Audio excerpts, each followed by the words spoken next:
Oke, assalamualaikum warahmatullahi wabarakatuh. Kembali lagi dengan saya Satria Sing Pandawa. Oke, jadi dalam video kali ini saya mau membagikan tips kepada kalian ya. Tipsnya apa? Tips sebelum kalian membeli sebuah perangkat audio, baik itu speaker aktif ataupun sebuah komponen speaker ya. Apa aja sih kira-kira yang perlu diperhatikan oleh kita sebelum membeli sebuah perangkat audio?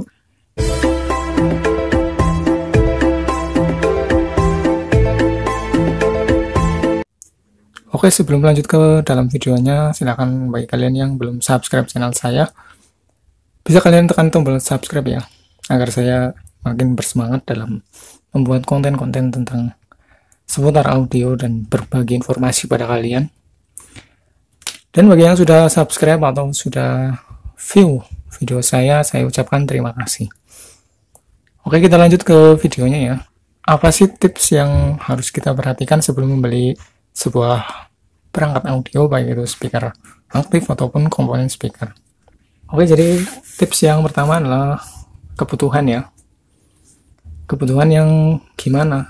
Kebutuhan ya, contohnya kita mau menggunakan perangkat itu di dalam rumah atau di luar rumah. Mau digunakan di dalam ruangan atau di luar ruangan. Kemarin saya udah bikin ya eksperimen yang subwoofer gaji, saya tes di luar ruangan, suaranya kayak gitu. Karena speaker yang khusus digunakan di dalam ruangan itu nggak cocok ya kalau untuk digunakan di luar ruangan. Jadi speaker untuk luar ruangan dan dalam ruangan itu beda ya. Jadi ini yang perlu kalian perhatikan, yaitu kebutuhan mau kalian dipakai di mana, di dalam atau di luar ruangan. Untuk tips yang berikutnya adalah sumber daya. Misalkan kalian mau membeli sebuah perangkat speaker aktif, nah di situ kan pasti tertulis konsumsi dayanya itu berapa, konsumsi daya berapa, wattnya berapa watt. Jadi itu juga harus kalian perhatikan ya sebelum kalian membelinya. Sesuaikan dengan kebutuhan kalian dan sesuaikan dengan listrik di rumah kalian. Jangan sampai nggak sesuai dengan listrik yang ada di rumah kalian ya, malah nantinya jadi boros di tagihan listriknya. Begitu juga kalau misalkan kalian mau merakit sebuah power amplifier, kalian juga harus mempertimbangkan nantinya ini butuh suplai daya berapa watt atau berapa ampere. Karena untuk masalah daya itu penting ya.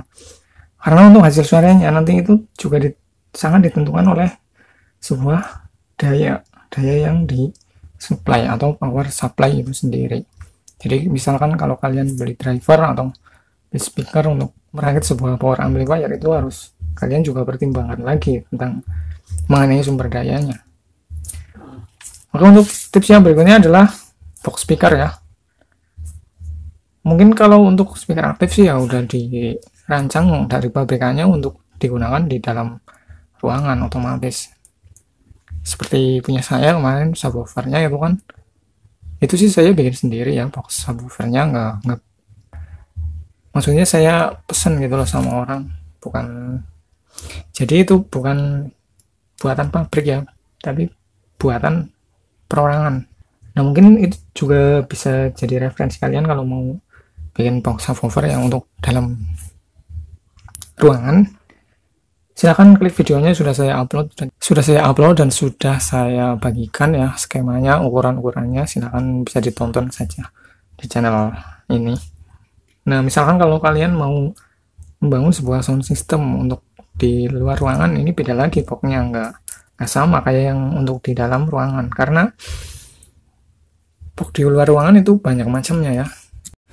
Karena untuk box di luar ruangan itu banyak macamnya, baik untuk box untuk high-nya atau box untuk middle-nya, box untuk low-nya, dan box untuk subwoofer-nya itu semua berbeda, nggak sama. Karena box itu mempengaruhi karakter suara yang dihasilkan nantinya ya. Jadi kalau kita misalkan ingin membuat sebuah sound system untuk di luar ruangan, ya harus mempertimbangkan box speakernya. Dan jadi ini juga penting ya.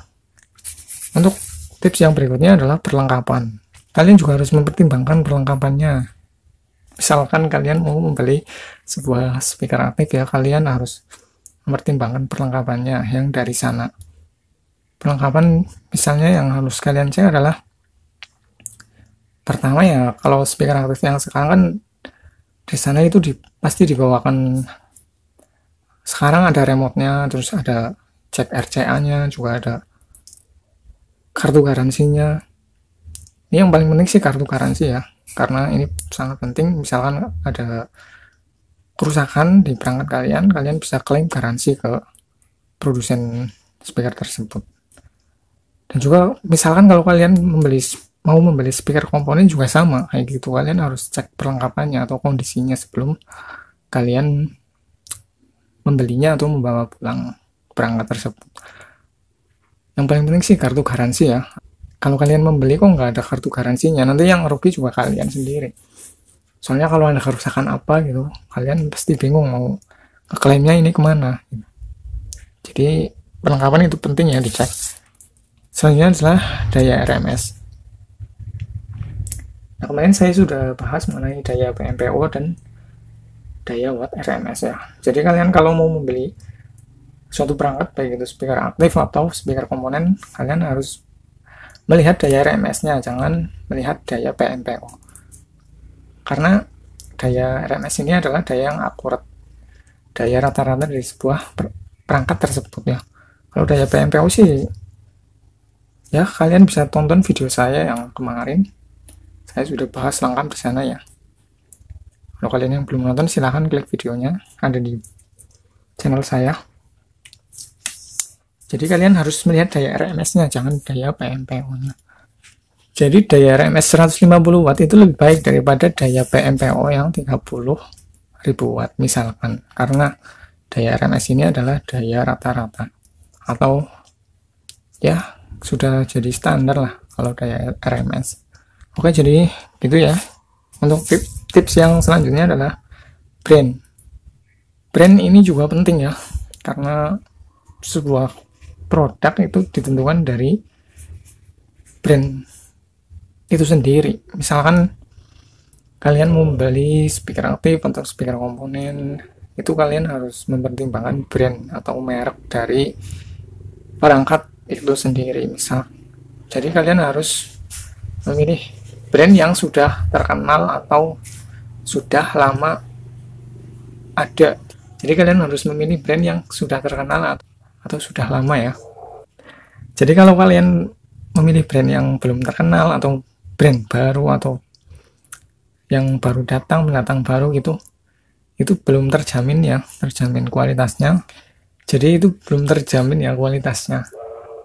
Jadi ya kalian harus mempertimbangkan lah kalau mau membeli sebuah perangkat audio, baik itu speaker aktif atau speaker komponen, kalian harus mempertimbangkan brand dari produk itu sendiri. Yang paling penting adalah brand yang mau atau menyediakan garansi ya. Kalau di Indonesia sih banyak brand yang bagus, brand yang terpercaya, banyak orang yang sudah membuktikan, banyak orang yang sudah membelinya, sudah tahu kualitasnya ya. Kalian mungkin bisa cari referensinya atau tanya-tanya ke teman atau siapa yang sudah pernah membuktikan ya. Jadi jangan asal beli harga murah langsung kalian beli tanpa memperdulikan brandnya itu asalnya dari mana, dan tanpa mempertimbangkan kualitas dari brand tersebut. Jadi kalian harus mempertimbangkan yang tips yang terakhir ini, brand. Oke, jadi itu ke-6 tips sebelum kalian membeli sebuah speaker atau perangkat audio ya. Jadi yang pertama itu kebutuhan, sesuaikan kebutuhan kalian, mau digunakan di dalam ruangan atau di luar ruangan. Terus yang kedua sumber daya. Terus yang ketiga adalah box speaker, dan yang keempat perlengkapan. Yang kelima daya watt RMS, yang keenam adalah brand. Oke, mungkin cukup sekian ya. Cukup itu saja yang mau saya sampaikan dan mau saya bagikan kepada kalian.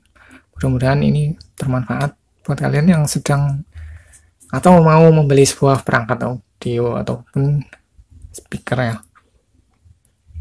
Oke, terima kasih sudah menonton. Jangan lupa like-nya, komen, dan subscribe agar saya lebih bersemangat membuat konten-konten mengenai seputar dunia audio ya. Oke, sampai ketemu lagi di video selanjutnya. Terima kasih. Wassalamualaikum warahmatullahi wabarakatuh.